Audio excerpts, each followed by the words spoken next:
സദ്ഗുരു മാതാ അമൃതാനന്ദമയി ദേവി തിരുവനന്തപുരത്ത് കൈമനം ബ്രഹ്മസ്ഥാന വാർഷിക മഹോത്സവത്തിന്റെ ഭാഗമായാണ് അമ്മ എത്തിയിട്ടുള്ളത്. നാളെയും മറ്റന്നാളുമായി 2 ദിവസങ്ങളിലാണ് ചടങ്ങുകൾ നടക്കുക. അമ്മയുടെ ദർശനം കണക്കിലെടുത്ത ഭക്തജനങ്ങൾക്കായി വിപുലമായ സൗകര്യമാണ് ആശ്രമത്തിൽ ഒരുക്കിയിട്ടുള്ളത്. രശ്മി കാർത്തിക ചേർന്നുണ്ട്. രശ്മി, എന്താണ് വിവരങ്ങൾ?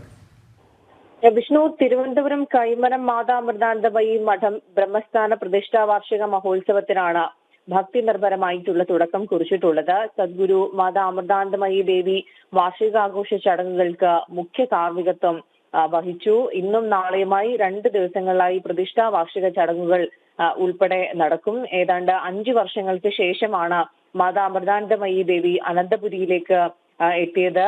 അമൃതാനന്ദമയി ദേവി എത്തിയപ്പോൾ തന്നെ ഭക്തി നിർഭരമായ വരവേൽപ്പാണ് ഭക്തർ ദേവിക്ക് നൽകിയത്. ആശ്രമത്തിൽ പ്രത്യേകം സജ്ജീകരിച്ച വേദിയിലിരുത്തിയ അമ്മയെ ഭക്തരും പൗരപ്രമുഖരും ചേർന്ന് ഹാരമണിയിച്ചാണ് സ്വീകരിച്ചത്. കോവിഡ് കൊറോണ മഹാമാരിക്ക് ശേഷം ആദ്യമായി നടന്ന അനന്തപുരി സന്ദർശനത്തിൽ ഈ ഒരു അമ്മ വലിയ രീതിയിൽ സന്തോഷം പ്രകടിപ്പിച്ചു.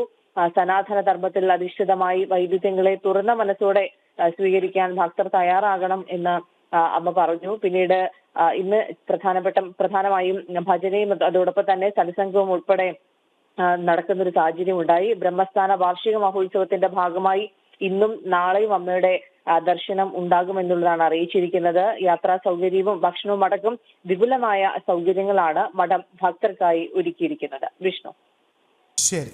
രശ്മി കാർത്തികയാണ് വിവരങ്ങൾ നൽകിയത്.